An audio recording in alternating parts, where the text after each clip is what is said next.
eu mais gosto de falar.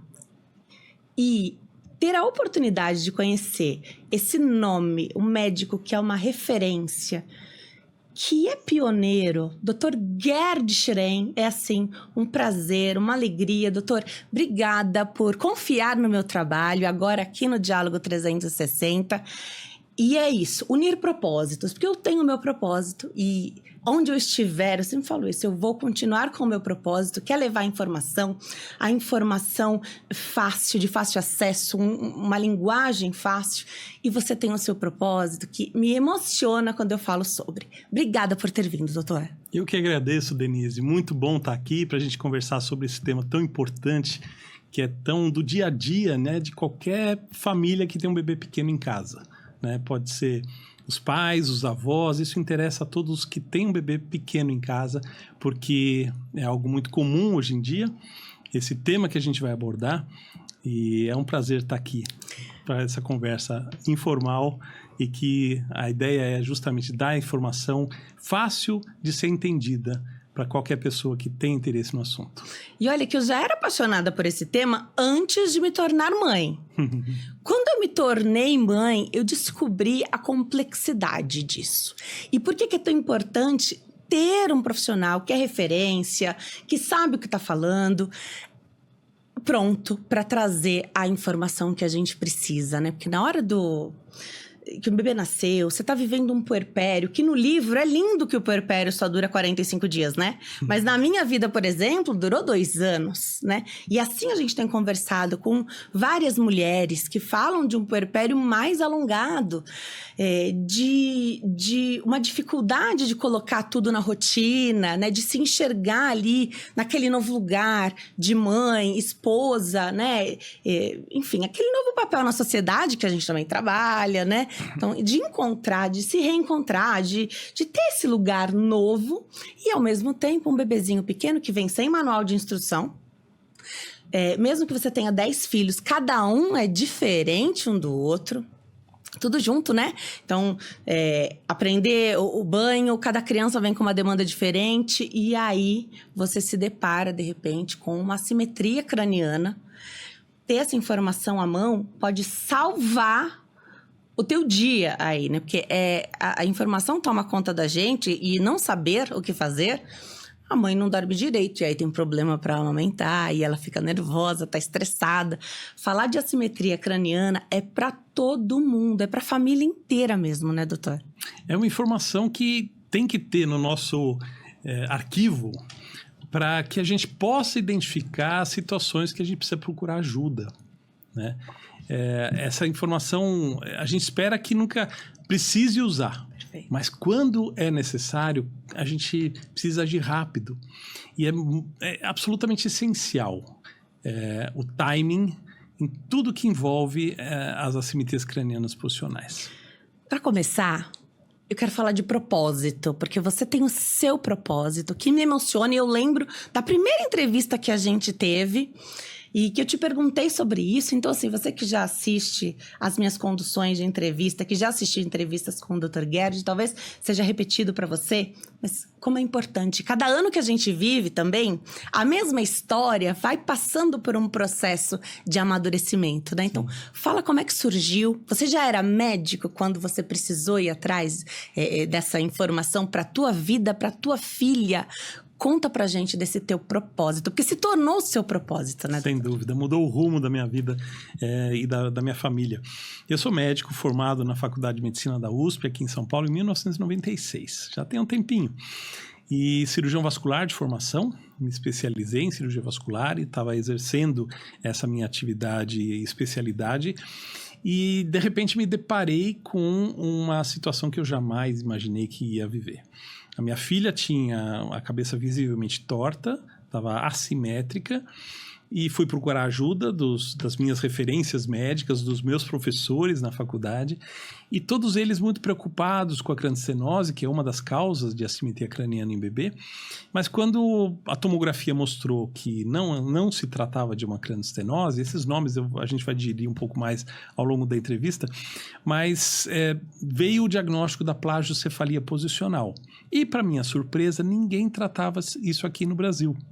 Isso foi muito frustrante para mim, porque basicamente eu tinha que me conformar que ia ficar torta a cabeça da minha filha, e aí eu fui percebendo que isso poderia ter consequências. E aí fui estudar, enfim, na biblioteca, li tudo que tinha publicado na literatura científica a respeito e descobri que tinha tratamento há muito tempo lá nos Estados Unidos e na Europa. Não tinha nada aqui no Brasil. Então, acabei indo atrás desse tratamento nos Estados Unidos, passei num especialista referência no Johns Hopkins, que é uma referência mundial de neurocirurgia pediátrica, e lá ele não teve dúvida, indicou o tratamento com a órtese craniana para gente. Tratei minha filha nos Estados Unidos, algo que impactou muito a estrutura familiar, além de um custo altíssimo. Mas conseguimos fazer o tratamento, né? Tivemos algumas ajudas para conseguir viabilizar isso e agradecemos essas ajudas até hoje. E, ao mesmo tempo, quando terminamos o tratamento com a cabeça da minha filha completamente corrigida, ela excelente, um resultado excelente, surpreendente, a gente voltou para o Brasil e falou, a gente não pode guardar isso só para a gente. A gente precisa dividir isso com outras pessoas. Então, comecei a estimular alguns colegas médicos a trazer o tratamento para o Brasil. Ninguém se animou muito, porque era algo absolutamente desconhecido no Brasil. Não se sabia muito bem demanda e tal, e ninguém queria se aventurar muito nisso. E eu já tinha entendido que tinha uma demanda muito grande e que estava represada e que não tinha nem a informação de que havia tratamento para isso. Então, voltei para os Estados Unidos, me especializei nisso lá durante 2 anos, para poder trazer aqui para o Brasil o tratamento nos mesmos moldes que é feito lá. Então, em 2009, nós tratamos os primeiros pacientes aqui no Brasil com a órtese craniana, somos pioneiros nisso aqui no Brasil. E desde então, agora já tem uma jornada de 15 anos, que a gente acabou se dedicando e direcionando minha vida profissional muito para esse assunto que acabou crescendo muito. A gente, no primeiro momento, tudo era muito incerto, muito incógnita, e rapidamente a gente começou a receber uma demanda muito grande. Isso cresceu de uma forma extraordinária. Hoje nós temos 7 clínicas espalhadas pelo Brasil e estamos em crescimento porque tem demanda para isso. Mais de 8.500 pacientes tratados e os resultados fantásticos. Então, hoje a gente acaba gozando de uma reputação desse pioneirismo, mas principalmente dos resultados que a gente entregou ao longo desses anos. Então, é uma realização profissional muito grande. E a clínica Heads desde o início? Não, nós tivemos uma primeira clínica que chamava Cranial Care, em 2009, e aí em 2014 a gente mudou, teve algumas questões que a gente fechou a Cranial Care e abrimos a clínica Heads. E desde então, 2014, que a gente tem esse nome, e começamos aqui em São Paulo, uma clínica localizada perto do aeroporto de Congonhas, porque a gente recebe muitos pacientes de outros estados e até de fora do Brasil, países da América Latina. Os pacientes vêm para cá, do Chile, do Uruguai, da Argentina, da Venezuela, a gente tem pacientes, eles acabam vindo para cá para tratar os seus bebês. E aí, aos poucos, a gente percebeu a necessidade de abrir outras clínicas. E com muita alegria eu vou falar aqui, porque você está assistindo, e essa entrevista, eu moro em São Paulo, a gente faz as entrevistas com as maiores referências aqui de São Paulo. Aí você pode dizer assim, Denise, mas em São Paulo tem tudo, né? Todo tipo de médico, especialista, tudo tem em São Paulo, e é verdade, né? Mas entendendo essa demanda, o doutor foi grandão. Clínica Heads é grandona. Tem unidade na Bahia, na cidade de Barreiras. Tem unidade em Brasília, Distrito Federal. No Rio de Janeiro.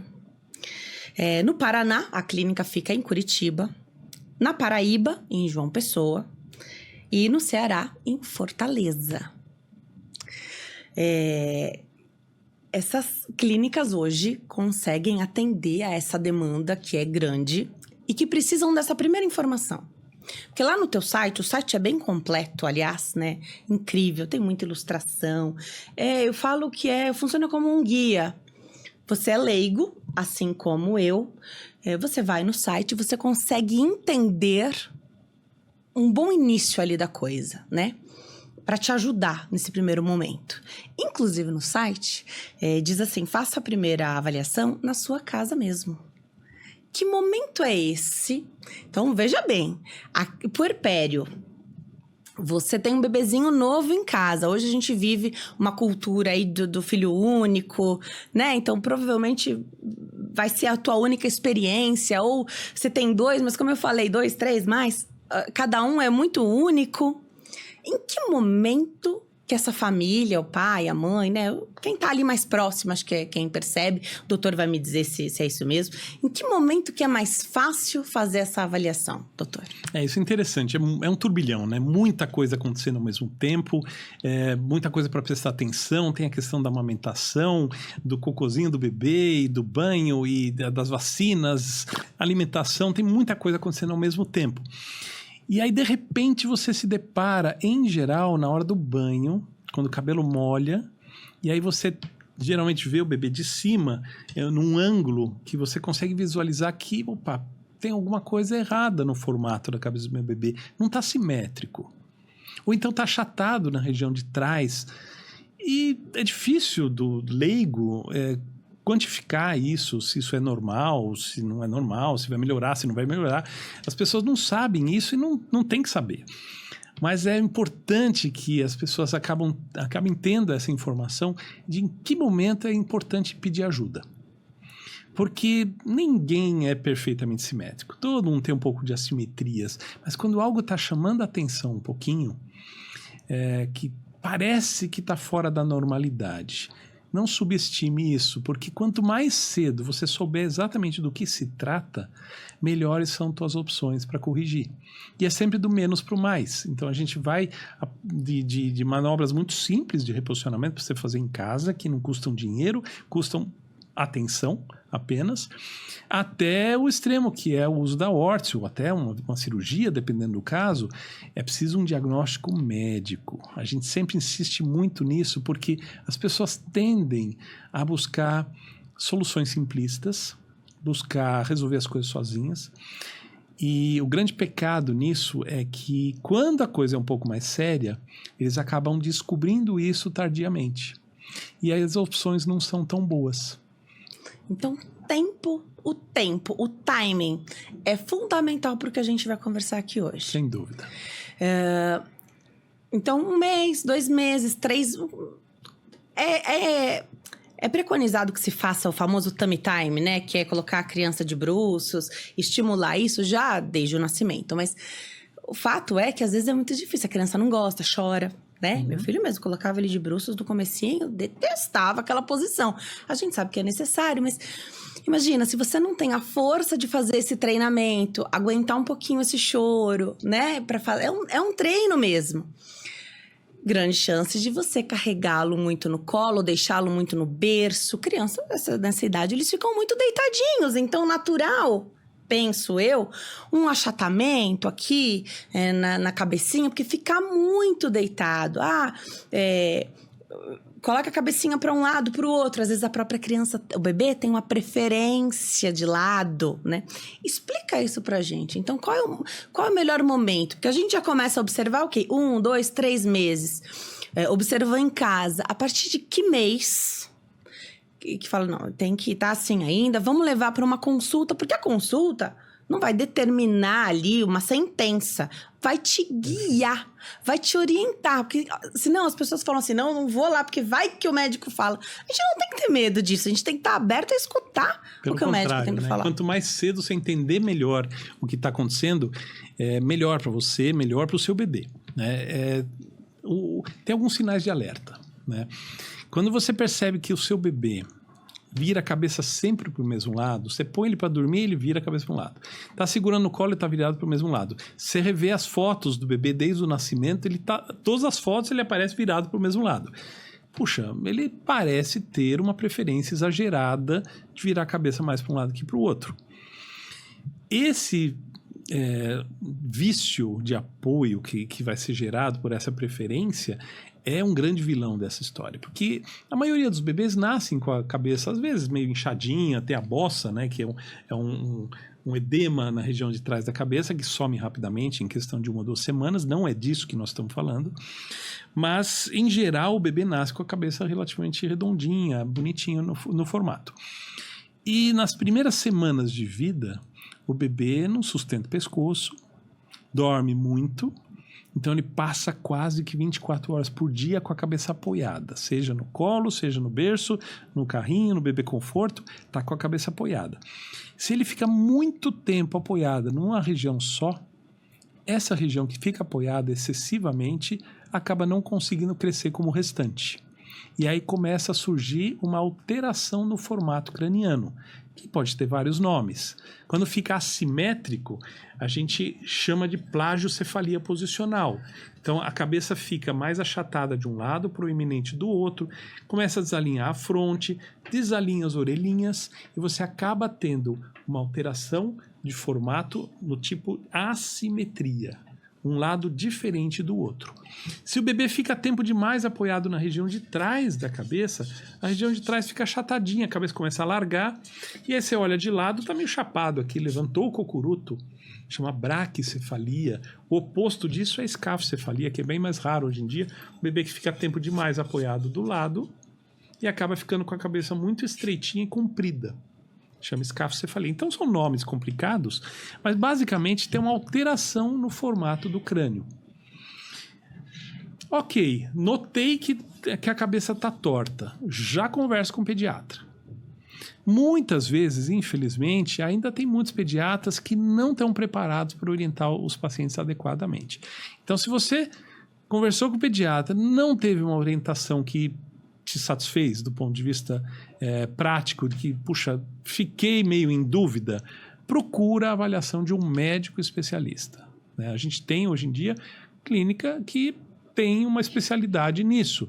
A gente está preparado para orientar os pais desde o início, desde muito antes da gente pensar em capacete. Então, a gente trabalha reposicionamento, a gente trabalha prevenção, a gente trabalha fisioterapia, a gente associa técnicas para que a gente otimize o resultado dessas intervenções precoces, que a gente chama, para justamente evitar que o paciente chegue a precisar de um capacete. Então, às vezes, as pessoas têm medo de vir para uma consulta achando que, não, eu acho que ele vai botar capacete. Não. Na verdade, quanto mais cedo você for, menor a chance de precisar de um capacete para corrigir a assimetria da cabeça do bebê. Então, a gente sempre tem estimulado muito aos pais e aos pediatras também a encaminhar para uma avaliação especializada para que se entenda o conjunto, então desde a questão de um possível torcicolo congênito, que é uma das causas desse apoio viciado na cabeça do bebê. O bebê só vira a cabeça para um lado, ou tem uma preferência muito grande de virar a cabeça para um lado. Isso tem que ser tratado precocemente. A questão de orientação, de como colocar o bebê apoiado, como fazer melhor o tummy time, que tem técnicas para isso, né? Que muitos bebês não gostam, porque não estão acostumados. Então, a gente faz uma introdução lenta dessa posição, que o bebê acaba se acostumando rapidamente e até gostando dessa posição. Lembre-se que não é para deixar o bebê dormindo nessa posição desassistido. O bebê é para dormir de barriga para cima. Mas quando ele estiver acordado sob supervisão, ele precisa ficar em outras posições para justamente conduzir o crescimento de uma forma mais homogênea, não muito direcionada para um lado só.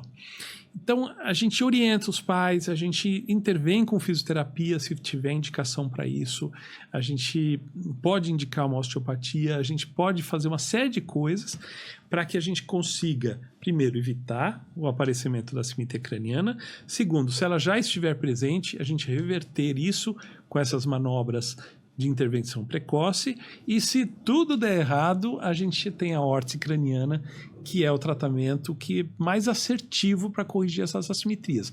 Tudo tem indicação certa. Então, mais uma vez, não precisa ter medo da consulta. O que você precisa ter medo é de orientação errada, equivocada, e que pode fazer você perder o timing do tratamento que o seu bebê realmente precisa. Muita gente fala, mas o pediatra não falou nada sobre isso. Aí ou você leva essa queixa ativamente, e ele muitas vezes, ou ela, né? Então, o médico pediatra fala, não, depois a gente vê isso. Não tem depois ver, porque em poucos meses acaba essa oportunidade de fazer essa correção. Não tem depois a gente ver, não existe isso. Ou a mãe não fala. E fala, vamos ver se na consulta ela percebe. Só que tem muita coisa para ver numa consulta com o pediatra ali de um bebezinho. Tem 2 alertas. Primeiro, a medida do perímetro cefálico normal não significa que o formato craniano esteja normal. Então, muita gente confunde isso. Ah, não, lá na tabelinha o perímetro cefálico está normal. Não significa que o formato craniano esteja normal, né? E a gente tem enfatizado muito essa questão de buscar um diagnóstico preciso, né? Porque a minoria dos bebês com assimetria craniana precisa de órtese, mas todos precisam de atenção. O que falha é muitas vezes a atenção.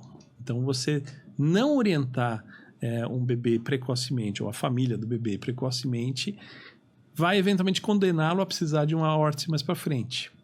Então, o pediatra tem esse papel de orientar prevenção, alternância de apoio, de orientar o reposicionamento quando já tem uma assimetria incipiente ali começando. Então, a gente precisa dar uma atenção para essa assimetria, e jogar para baixo do tapete não faz nenhum sentido hoje em dia. Você tem tratamento bom para isso. Então, você desdenhar do problema, não, isso é bobagem, cabelo cresce, dá uma disfarçada. Gente, você não precisa disfarçar algo que você pode corrigir. Isso é fantástico. E não é só questão estética, né? Porque quem fala isso costuma dizer, não, mas isso que preciosismo. Não tem simetria, não existe simetria. Todo mundo é assimétrico, um pouquinho. O doutor Abril falando sobre isso, né? Um pouquinho de assimetria todo mundo tem. Mas o que a gente viu aqui nas cabecinhas aqui dos modelinhos e nas imagens que a gente acompanha de quem faz o tratamento, hoje as famílias acabam mostrando um pouquinho, né? Dos tratamentos aí dos bebês que são submetidos aí ao uso de órtese, reposicionamento e tudo mais. Não é só uma questão estética. Pode haver um comprometimento funcional, porque em uma dos modelinhos você falou até de uma diferença da orelhinha. Você pode ter um comprometimento auditivo, da visão.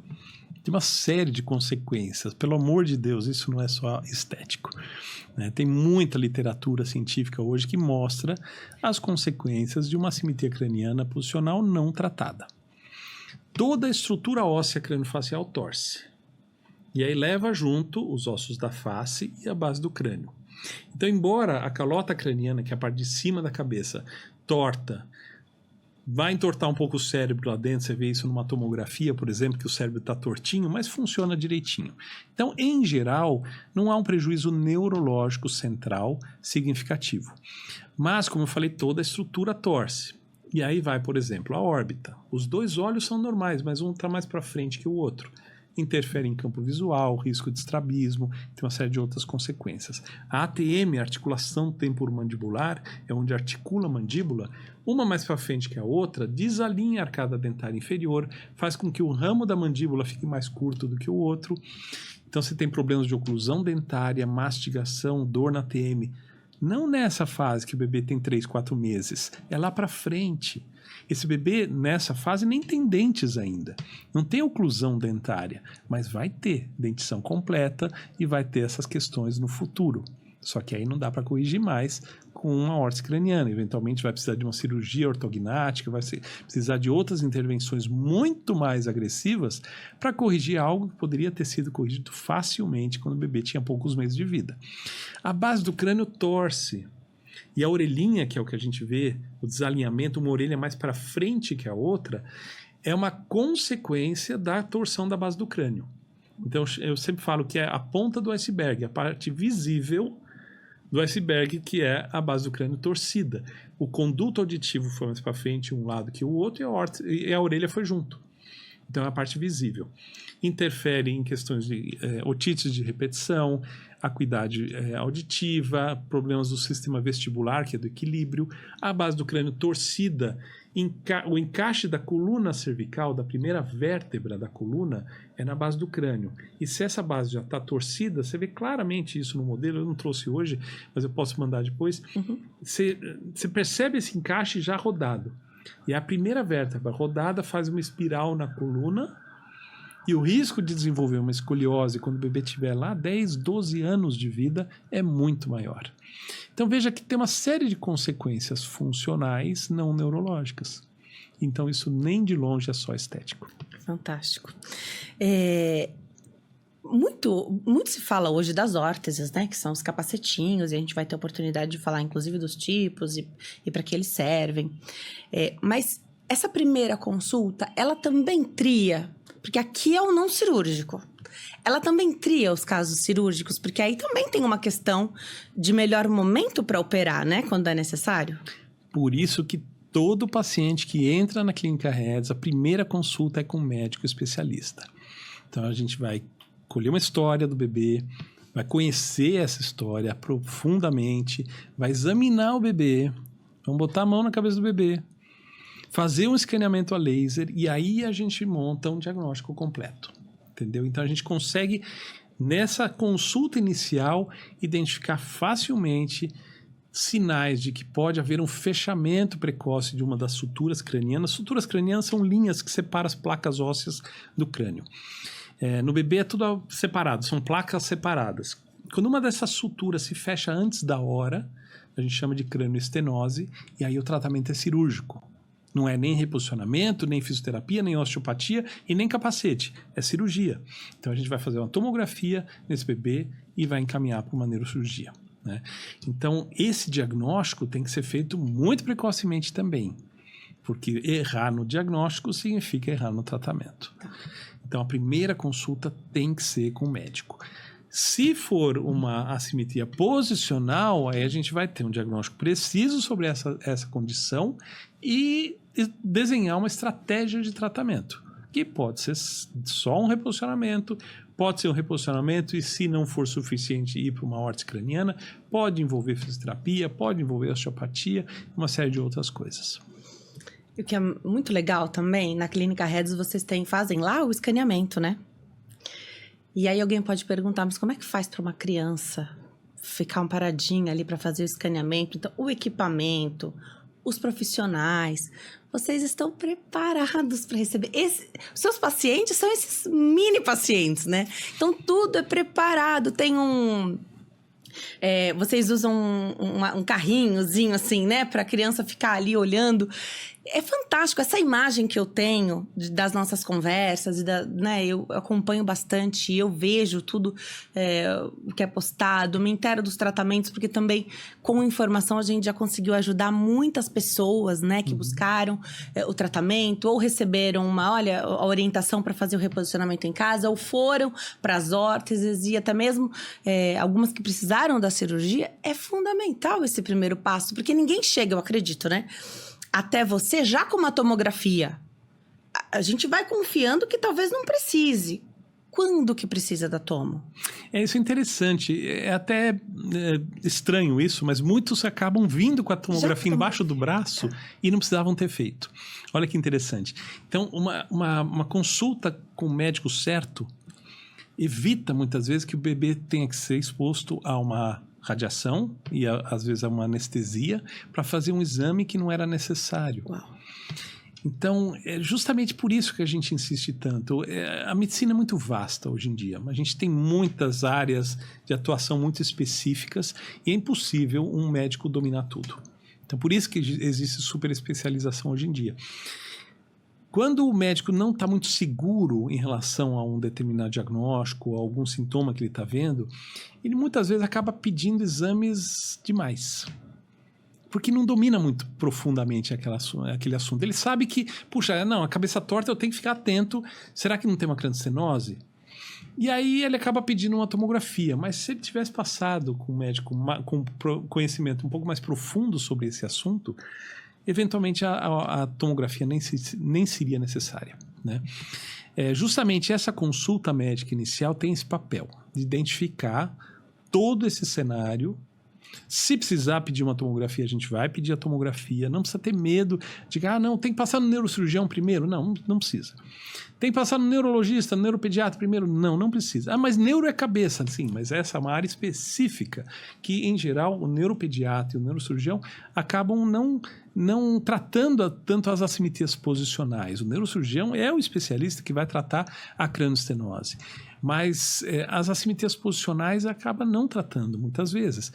Então acaba ficando numa rota que perde tempo, dinheiro e exames desnecessários que poderia ser evitado, né? Quando ele vem para a consulta, a gente faz o escaneamento. Realmente é muito legal o escaneamento, porque em 2 segundos a gente consegue escanear a cabeça do bebê sem anestesia, sem amarrar o bebê e tal. Não, a gente distrai o bebê com um brinquedinho e o laser passa ali. Sem sofrimento. Sem sofrimento. Claro que às vezes o bebê tá com fome, tá às vezes mal-humorado, ele tá com sono e tal. Ele chora um pouquinho, às vezes a gente tem que repetir 2, 3 vezes o exame, que não tem problema nenhum. Não tem problema nenhum. E isso é feito no ambiente de consultório e imediatamente a gente analisa o resultado junto com os pais. Então essa é a grande vantagem, a gente já tem todas as informações naquele momento da consulta e consegue discutir com os pais as possibilidades. Quais são as opções de caminho que nós temos? Qual a vantagem de um caminho? Qual a vantagem de outro? E como que a gente pode conduzir aquele caso específico, né? Porque a conduta tem que ser muito individualizada. A gente tem muitas vezes pais que falam assim, a minha prima teve um bebê e aí ela reposicionou e ficou tudo bem. Então eu acho que é esse o caminho. Ok, foi ótimo o caminho para o bebê da sua prima, mas não necessariamente vai ser o melhor caminho. Pode ser até o mesmo caminho, mas vamos analisar o seu bebê. Quais são as características da assimetria do seu bebê, o grau de assimetria, que idade ele tem, que outros fatores acessórios a gente precisa analisar para que a gente possa estabelecer uma conduta exata para cada bebê. Legal. E eu fico imaginando que sempre tem alguém que enxerga mais essa assimetria e é por força dessa pessoa que eles chegam até a tua consulta. Chegam até a clínica Reds. E o produto que vem desse escaneamento, ele é muito claro, né? A imagem ali é muito clara. Então, no bebê, às vezes você não via tanto. Imagina um bebê mais cabeludo, que é só mesmo na hora do banho, que ele fica murchinho e aí você consegue enxergar, né? Quando você olha aquela imagem, você fala, tem assimetria mesmo. Isso acontece bastante? Bastante. E é interessante, um bebê com cabelo escuro, mais volumoso, disfarça um pouco a assimetria mesmo e você acaba tendo um pouco mais de dificuldade. Quando a gente bota aquela touquinha, uma balaclava que a gente põe na cabeça do bebê, ali já revela bastante, né? Os pais falam, nossa, com essa touquinha dá pra ver bem, né? Aí a gente faz o escaneamento, eu sempre brinco que o escaneamento não tem torcida. Não tem. Nem para um lado, nem para o outro. Então, ele é muito frio, né, técnico, preciso, e é nesse momento que a gente precisa dessa informação precisa para que a gente possa tomar uma decisão quentinha. O escaneamento é frio, mas a gente precisa dessa informação fria, objetiva, para acolher aquele caso e junto com os pais, estabelecer uma estratégia, uma rota de tratamento. E isso é feito em conjunto com os pais. Porque eu tenho bebês, por exemplo, com assimetrias muito semelhantes, com idades semelhantes e que têm condutas um pouco diferentes. Legal. Porque a gente tem que analisar o ambiente familiar, a gente tem que analisar... Uma coisa é um bebê... que tem ali, o primeiro bebê, tem uma babá para ajudar a mãe está de licença maternidade, está tudo num ambiente super controlado, tem recursos e está tudo bem. Não fez nenhum reposicionamento ainda. Vamos tentar um reposicionamento para esse bebê para ver como ele responde. E aí um bebê com uma idade semelhante e com assimetria semelhante É o quarto bebê da família, a mãe já acabou a licença maternidade, está trabalhando, fica com a irmã mais velha ou às vezes com uma funcionária que não está com o olhar tão atento e tem um torcicolo congênito para piorar, para dificultar um pouco mais o reposicionamento. Então é um ambiente mais hostil para uma boa resposta ao reposicionamento. Então a gente precisa levar isso em conta e a gente discute isso com os pais para verificar qual que é a melhor opção para aquele bebê. A assimetria da cabeça dos pais tem alguma interferência nisso? Porque na família tem. Ah, mas isso aí, imagina, tá querendo muito a perfeição. Olha a cabeça do pai, olha a cabeça da mãe, que a mulher fica bem disfarçada com os cabelos, né? Enfim, mas tem essa conversa de, mas é igual a cabeça do pai. Mas se ninguém corrigiu essa assimetria, por que vai ter que passar para a próxima geração, né? Sua pergunta é ótima. E é muito frequente essa dúvida dos pais, porque, veja só, existem características étnicas. Né? Então, a gente tem diferenças étnicas que determinam a cor dos olhos, o cabelo, a cor da pele e o formato craniano. Então, tem algumas etnias, algumas raças que têm a cabeça um pouco mais curta, mais para o redondinho. Tem outras etnias que têm a cabeça mais alongada, mas sempre na faixa de normalidade. Por isso que a gente fala uma faixa, não tem tem que encaixar aqui. É daqui até aqui. Então você tem um range aqui, uma área que abraça essas diferenças étnicas. O que está fora disso é que merece atenção. Tá. Agora, é muito importante lembrar que plagiocefalia, braquicefalia sempre existiu.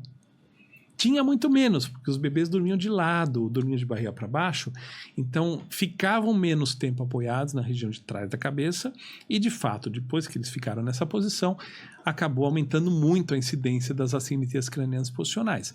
Mas tem muitos adultos hoje que tiveram uma plagiocefalia, uma braquicefalia quando eram bebês, nunca foram nem diagnosticados e muito menos tratados. Então eles carregam essa assimetria, o que é uma prova de que isso não melhora sozinho, eles carregam essa assimetria para a vida. E não é porque o pai teve e tem a cabeça torta, que não foi identificada e não foi corrigida, que o seu bebê precisa ter. O mesmo fator de risco que o pai teve, o bebê também teve. Então, o bebê pode ter uma assimetria também causada por reposicionamento, mas isso não tem nada a ver com genética. Então, não é porque o pai transmitiu essa assimetria para o bebê. Ele teve e o bebê também teve a mesma doença. Ótimo. Tá? Essas assimetrias cranianas posicionais, tem algo que a via de parto poderia deixar mais evidente ou provocar?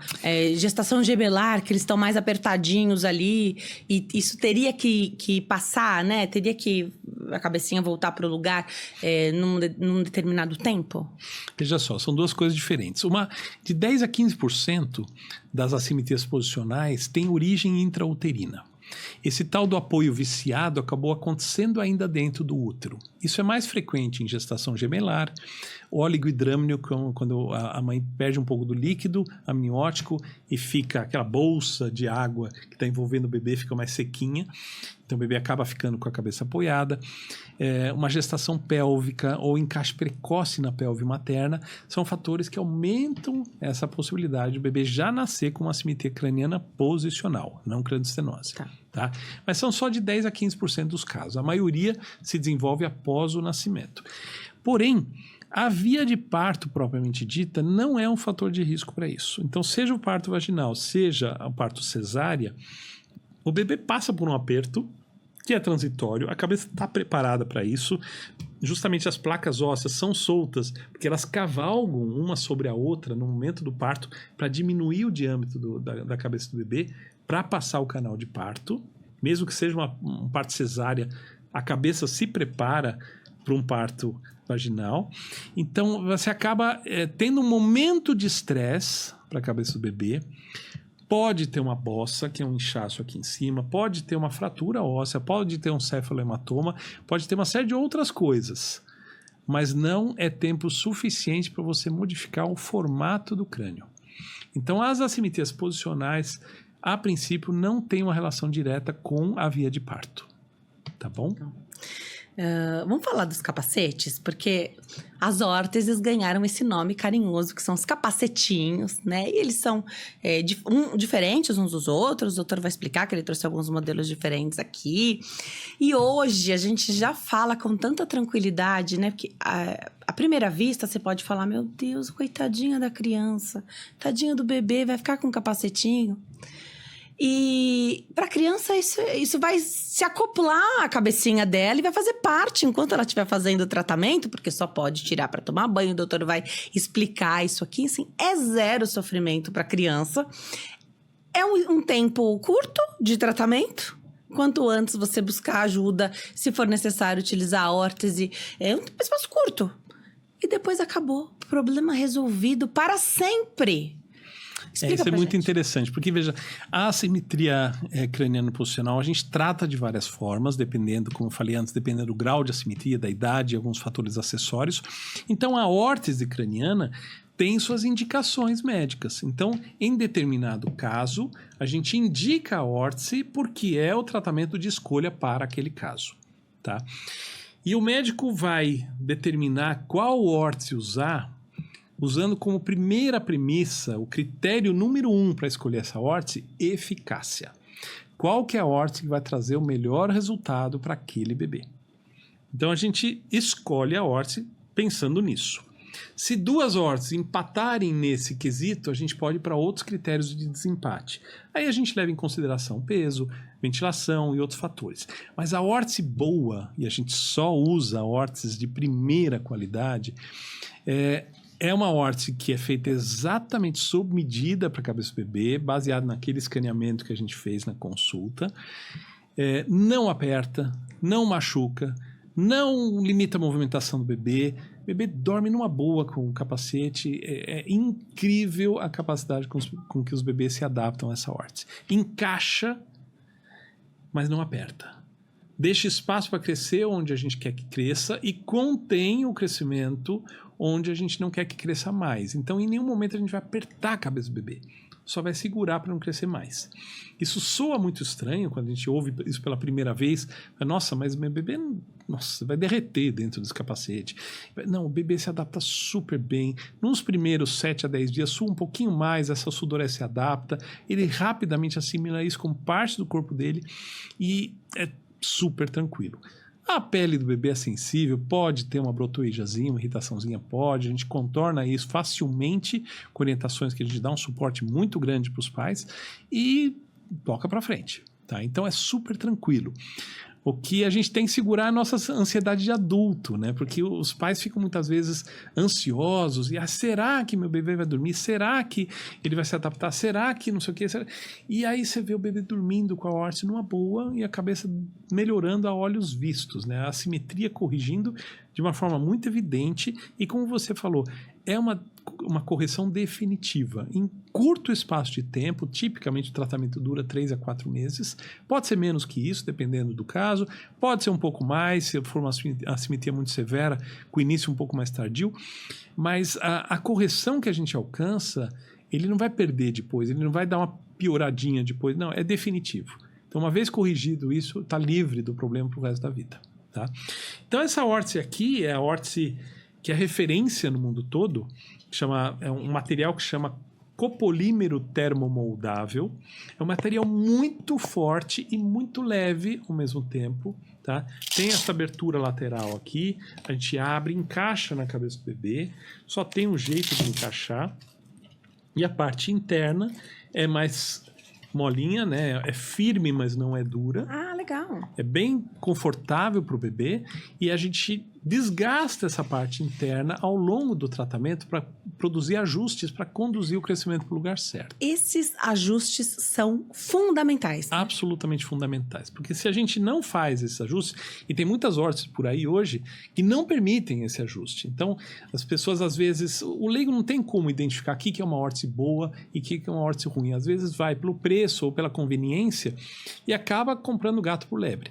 Ah, mas é mais moderno. Será? Então a gente precisa entender o que a órtese vai fazer. A órtese vai conter o crescimento numa região e deixar crescer em outra. Então esse contato tem que ser muito suave e tem que garantir espaço para crescimento, mesmo que o bebê deite em cima daquela região. E isso que diferencia uma órtese boa de uma ruim. Precisão e capacidade de ajuste. Então, mesmo se ele deitar ali no lugar que tem um espacinho para crescer, ela não vai sair do lugar, que ela é garante feita o espaço lá dentro. para isso, perfeito.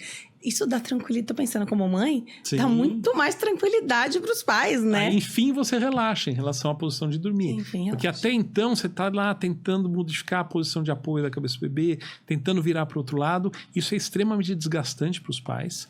É algo muito cansativo, porque parece que você está enxugando gelo. Sim. E assim, quando põe o capacete, os pais falam, nossa, agora eu consigo dormir. Agora eu consigo relaxar. Porque aí mesmo que o bebê vire para aquele lado que ele gosta mais, a órtese garante o espaço lá dentro. Nisso, claro, também você já corrigiu ou está tratando se ele tiver um torcicolo congênito. A órtese não trata o torcicolo. O que vai tratar o torcicolo é a fisioterapia. Tá. Mas aí o médico vai indicar a fisioterapia que vai correr em paralelo ao uso do capacetinho. Legal. Tá? Então tem diversas estampas. A parte externa, eu brinco, a parte externa é dos pais, a parte interna é minha. Essas duas são iguais, assim. São basicamente. Tá. Você vê que tem diferenças, né? A abertura superior é diferente, dependendo de cada caso. Da necessidade, tá bom. Cada órtese tem que ser encomendada para aquele tipo de assimetria que o bebê tem. É então, só para aquela criança, não dá para reaproveitar. Não dá Depois, nem pro gêmeo. mas dá para guardar de recordação, né? Fica como um troféu na estante. Que é de depois. fato um troféu. E aí tem outras órteses que são igualmente boas, desde que bem indicadas. Então são órteses impressas em 3D, que é uma tecnologia muito interessante, que acaba deixando a órtese um pouquinho mais leve, um pouco mais ventilada, cheia de furinhos. Essa já é super leve. Super leve. A diferença de peso, na verdade, essa é a órtese mais leve que tem no mercado. Tá? É muito leve. A diferença de peso aqui é 2 fatias de pão de forma. Eu fiz essa prova em casa. Ótimo. Filmei isso, tá no nosso Instagram. Legal. Mas é interessante que essa acaba passando um ar de mais tecnologia, de mais moderna e tal. Mas, mais uma vez, a gente vai escolher a órtese dependendo de cada caso. Indicação. Com a primeira prioridade, eficácia. Qual que é a órtese que vai trazer o melhor resultado? Eu já vi uma diferença aí, como leiga. Ela não tem esse material em toda a parte, exatamente. Que é onde você trabalha os desgastes aqui. O princípio é o mesmo, Tá, mas a técnica muda um pouco. legal. Então, nessa órtese, a espuma é mais fininha Legal. e só tem espuminha na região de apoio e não tem espuminha na região de crescimento. Então, essa aqui é feita em 2 metades. Então, você vê que não tem espuminha em toda a região. O ajuste é feito de uma forma diferente. Tá? Então, mais uma vez, bem indicada, essa órtese chega ao mesmo resultado, desde que bem indicada. Né? Então, tem várias cores aqui. Mas essa já tem. Essa tem um pouco mais. É diferente. Porque é personalizado. Legal. Cada caso é diferente. Que legal. Né? Deixa eu sentir. São as órteses. Pega as duas, você vai ver que assim, o peso, a diferença de peso tem, mas é muito pequena. Muito pequeno. Tá? É que essa daqui, como ela é abertinha, alguém pode achar que traz um conforto, mas igualmente essa daqui, né? A gente tem todas não as é por opções, isso. A escolha não é por isso, né? Exato. Esse que é o ponto. Às vezes os pais chegam no consultório e falam assim, doutor, né? Claro. eu vi lá no teu Instagram, eu queria aquela furadinha e tal. Calma, vamos ver se essa é a melhor órtese para o seu bebê. Então, a gente sempre vai escolher a órtese baseada em critérios técnicos, tá? Então, a gente tem que ter isso muito claro. Eu não vou deixar os pais encomendarem uma órtese que eu sei que não vai trazer um resultado tão bom. E eu vou usar argumentos para convencê-los disso. Né? A gente tem todas as opções, o preço é igual, mas a gente tem que ter isso bem claro na nossa mente. E aí tem a outra órtese que é para uma outra situação, que é o pós-operatório de cirurgia de crânioestenose, que a gente pode falar um pouco mais daqui a pouquinho. Perfeito. A gente vai ter oportunidade de falar, que é fantástico também, porque pode ser que em determinado caso precise fazer a cirurgia, que depois vai ter que fazer o uso da órtese. Então, é o caso da crânioestenose. Não é preço que vai guiar, não é o modelo que você viu na internet. a consulta com o especialista. Não tem nada que possa substituir essa primeira consulta com o especialista e ter essa orientação muito bem dada, né? A gente está falando de bebês pequenos, e aqui estou imaginando que você deva receber aí a partir de uns 3, 4 meses o bebê? Hoje em dia a gente recebe pacientes a partir dos 2 meses. 2 meses, tá. Hoje mesmo eu atendi um paciente que veio com 2 meses, tem uma simetria moderada, a gente introduziu o reposicionamento, em 1 mês a gente mediu novamente, tinha melhorado um pouco e hoje voltou, depois de 2 meses de reposicionamento, e piorou a assimetria. Isso é um sinalizador de que a gente precisa mudar de tática. Perfeito. A gente vai perder esse jogo. Então, vamos mudar a tempo para a gente virar o jogo e ganhar. Por isso que o acompanhamento, então, é fundamental. Não basta ir para casa com uma órtese, simplesmente. Sim. Você tem que fazer os retornos, porque se for a órtese de ajuste, você tem que ajustar. E se não for, você tem que acompanhar, porque pode ser necessário mudar de estratégia. Fala sobre essa mudança de estratégia. Sem dúvida. A gente tem que ter um acompanhamento muito de perto de todos os bebês, seja com o bebê fazendo só reposicionamento, porque a gente precisa ver se esse reposicionamento que eu orientei aos pais, se está trazendo o resultado que eu quero. Não adianta, acontece muito, principalmente em neurocirurgiões, que olham, vem o bebê, não é cirúrgico, fala assim, não, vai para casa, muda a posição de apoio que isso aí vai melhorar, e nunca mais vem o paciente. Isso é um pecado, porque será que esse bebê realmente melhorou? E a gente não pode perder o timing de mudar de tática. Então, acompanhar esse bebê com reposicionamento é importante. O bebê em uso da órtese, o acompanhamento é absolutamente obrigatório. A gente vê esse paciente a cada 2 a 3 semanas para justamente verificar o apoio da órtese continua adequado, se a gente precisa desgastar alguma região para acomodar o crescimento que houve nesse intervalo, para conduzir o crescimento para o lugar certo e reavaliando, será que já está bom? Se a gente achar que já está bom, a gente escaneia novamente, a gente mede novamente a assimetria. Se já estiver dentro da normalidade, esse bebê recebe alta. O escaneamento você repete de quanto em quanto tempo? Em geral, a gente só repete no final, porque o acompanhamento ao longo do tratamento, ele não requer escaneamento. Isso é interessante, muitas vezes os pais perguntam, não, mas como é que você faz o ajuste? Né? Você faz no olho? Não, isso tem uma técnica específica, os nossos profissionais, fisioterapeutas, são treinados exatamente para fazer o ajuste para que essa lógica se mantém até o final do tratamento, que é apoio onde eu não quero que cresça e espaço onde eu quero que tenha crescimento. Então, ao longo do tratamento, os ajustes vão ser focados nisso e eu não preciso de novo escaneamento para fazer isso. Quando a gente identifica que o formato craniano já está interessante, já teve uma correção significativa e me parece que já está dentro da normalidade, a gente pode fazer medidas manuais para isso, a gente faz registro fotográfico, aí sim a gente vai para a precisão máxima, que é o scanner de novo, que não tem torcida. Mais uma vez, no final a gente também não tem torcida, e com a mesma frieza numérica que a gente mediu no início, a gente vai medir no final e comparar esses resultados. A gente sobrepõe as imagens e a gente vê exatamente onde cresceu e onde não cresceu. E se já estiver bom, aí o bebê recebe alta. E até quantos meses você tem uma eficácia no início desse tratamento? Então, porque a gente está falando de bebezinho de 2 meses, mas de repente a gente está conversando com alguém agora que está assistindo aí no YouTube e a criança já tem 1 ano, 1 ano e 3, 1 ano e 6. Perfeito. Ainda dá para corrigir? A gente pode começar o tratamento até 1 ano e meio, mas é muito importante que fique claro que as expectativas mudam muito à medida que o tempo passa. Então, eu sempre falo que o período de ouro é entre 3 e 6 meses de idade. É aí que eu gostaria de pegar todos os bebês com assimetria craniana, porque eu vou ter mais opções, eventualmente evitar o uso da órtese, e se precisar de órtese, a gente está no período ideal. Porque eu tenho um monte de crescimento pela frente, que eu vou conduzir dentro da órtese como uma forma de bolo, entendeu? Você faz uma massa de bolo cheia de fermento, coloca numa forma redonda e enfia no forno. Ele vai crescer e vai sair um bolo redondo. O bebê pequeno é uma massa cheia de fermento, em termos de crescimento craniano. Perfeito. Então, consigo um resultado excelente num curto espaço de tempo. Tá? À medida que a idade avança, o tratamento vai ficando um pouco mais longo. Então, com 7, 8, 9 meses, eu ainda consigo chegar a um resultado excelente, mas às custas de um tratamento mais longo. Então, em vez de levar 2, 3 meses, eu vou levar 4, 5 meses. Que pode ser o tempo de tratamento, então, dos menores. 2, 3 meses. Pode. Eu já dei alta para bebê com 40 dias de tratamento. Sensacional. Entendeu?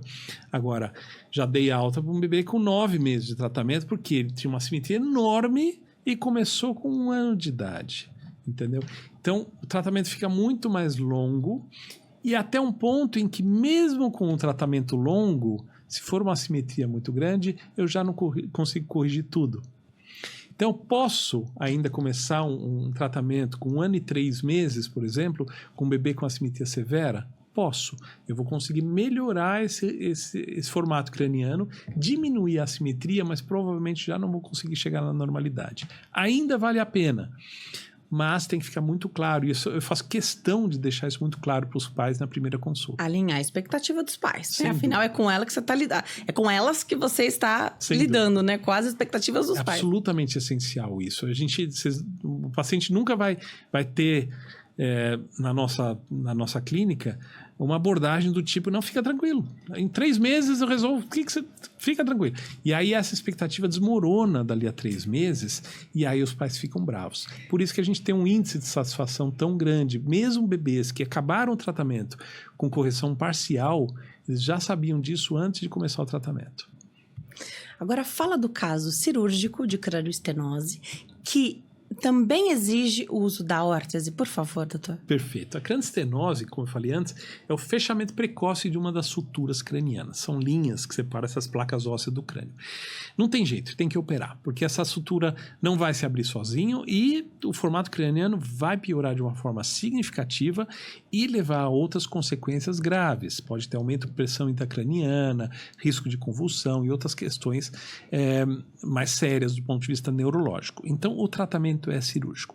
A cirurgia clássica de correção da crânioestenose é uma cirurgia grande, em que você abre expõe toda a calota craniana, tá? E abre a sutura, remodela os ossos, remonta basicamente o crânio, que você desmonta e monta de novo, e no intraoperatório você já faz uma correção do formato. Tá? É uma cirurgia, como eu falei, bastante grande, né? Tem que ser feita por neurocirurgião pediátrico ou alguns cirurgiões de crâniofaciais também fazem essa cirurgia. É uma paulada. Né?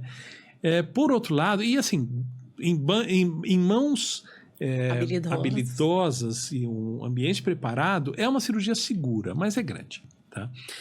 O mesmo neurocirurgião ele pode usar uma técnica que a gente chama de minimamente invasiva, que é uma técnica endoscópica, em que ao invés de expor toda a calota craniana, ele faz uma incisãozinha desse tamanho, vai por baixo da pele e abre essa sutura e cai fora.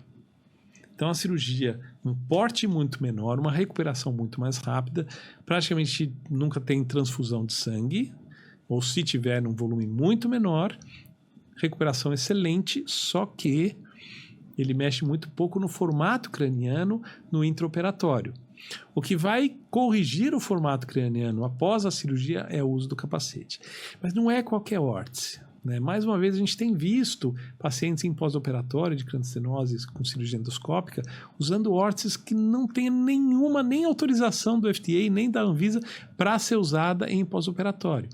Então, são órteses específicas, como essa aqui, que são desenhadas especificamente para esse fim. Tem uma estrutura diferente, tem características diferentes, ela é transparente para permitir a inspeção da ferida operatória. Então, são órteses muito específicas, desenhadas para isso e que a gente molda da mesma forma que a gente faz com as assimetrias posicionais, a gente molda esses bebês em pós-operatório de cirurgia de crânioestenose por técnica endoscópica para corrigir o formato craniano. Em geral, o tratamento é um pouco mais longo, mas o resultado é fantástico, fantástico, não é mais ou menos e não é, puxa, é igual ao outro, não, é melhor que o outro, desde que feito direitinho. Então é muito importante que esse bebê seja operado bem novinho, até numa idade mais precoce do que a cirurgia clássica, tá? E o uso de uma órtese adequada no pós-operatório traz um resultado absolutamente fantástico, tá? É muito interessante isso, porque é uma técnica relativamente nova aqui no Brasil. Tem alguns neurocirurgiões fazendo isso aqui no Brasil. E é muito importante que seja feito de uma forma excelente do começo ao fim. Não só a técnica cirúrgica, mas também o pós-operatório com uma órtese adequada. Aí eu tô imaginando que o neurocirurgião que faz essa cirurgia que invade menos, né? Então, minimamente invasiva, vá precisar orientar essa família. Não basta fazer o trabalho dele e deixar isso, porque depende do pós-operatório o resultado da cirurgia dele também, né? Sem dúvida. Então, ele tem que indicar, essa família tem que estar consciente de que foi uma cirurgia menor, que exigiu, né, sangrou menos, a criança ficou melhor, porque tem até, eu acho que uma exigência dessas cirurgias maiores, ou talvez de todas as cirurgias, mas de peso da criança, de idade desse bebê, né? Então, isso dá uma tranquilizada nos pais, ninguém quer operar a cabeça, claro, então se você puder fazer isso com o menor transtorno, melhor, mas você vai saber que você tem que usar depois a órtese. Isso tem que ser conversado antes da operação, porque fazer essa técnica e não usar a órtese depois é um resultado péssimo. Entendeu? Então, isso tem que ser conversado antes. O neurocirurgião que vai discutir isso com a família, as opções, e vai escolher o caminho a ser adotado para cada bebê. E essa decisão é do neurocirurgião com os pais. A gente entra no segundo momento, que é igualmente importante. Eu falei hoje para esse bebê que eu atendi, que fez uma cirurgia excelente lá em Criciúma, e o neurocirurgião fez uma cirurgia excelente, abriu a sutura, uma sutura sagital, que é essa aqui em cima, e o paciente veio hoje para justamente fazer a medição para a colocação da órtese, né? E o momento mais dramático, não tem dúvida, é o momento da cirurgia, né? Nós que somos pais, a gente sabe quanto a gente sofre quando os nossos filhos têm alguma coisa. A gente sofre muito mais do que quando a gente tem, né? Então, quando o bebê vai para um centro cirúrgico para operar a cabeça, meu Deus do céu, é um nó no estômago enorme, né?